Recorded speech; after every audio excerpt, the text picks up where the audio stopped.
The circus train. Where's Jinty? Huffed Patriot.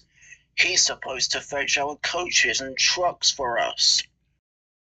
What's wrong? Asked Bear. We're not arguing about the stations in London. He's right, said Wyatt. Stop and smell the roses and wear a smile for a change. I already got over the argument with Scotsman's brother and Montague, said Patriot. Anyway, you should join the circus since your name is Bear. Before Bear could reply, Jinty arrived. So, you heard the news? What news? Asked Wyatt. About the circus, said Jinty. Jinty, what are you talking about? Asked Patriot. The circus has arrived, exclaimed Jinty. I've been shunting special cars, so Topham Hatt needs your help too. Patriot soon forgot to be grumpy and got to work instead.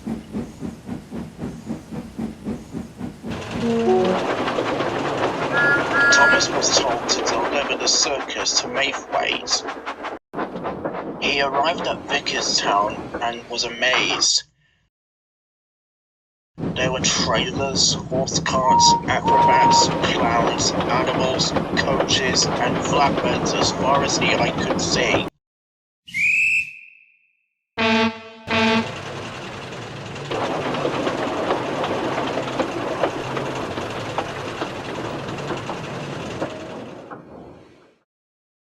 Thomas was excited his axles tingled. The acrobats, clowns, band, and ringmaster climbed aboard the coaches. Thomas buffered up to the train as Jinty pulled up. Do you need a banker, Thomas? He asked. No thank you, replied Thomas kindly. I can pull the train myself. Very well, but don't forget to ask another engine for help if you need it, said Jinty, and Thomas pulled the train out of Vickerstown and on the way to Mayfwaite.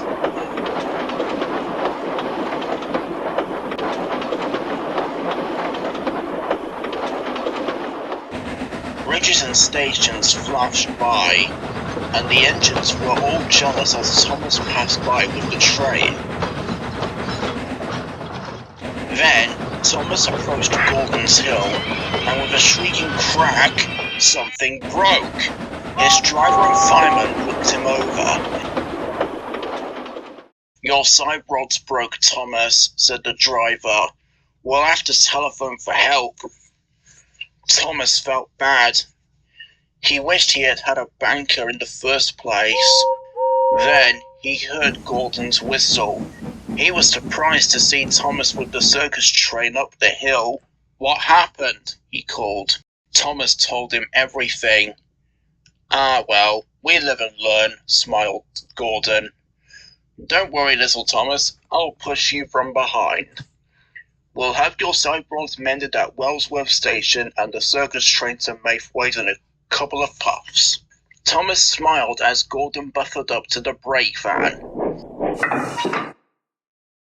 Gordon remembered when he pushed James up the hill after some leaves made him slide down the hill with the express, and he knew that helping Thomas up the hill with the circus was urgent.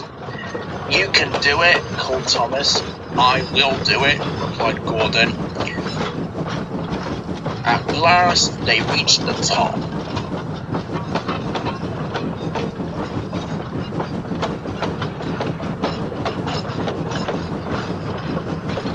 Gordon shunted Thomas onto a siding and Derek took the circus train to Mayfwaite.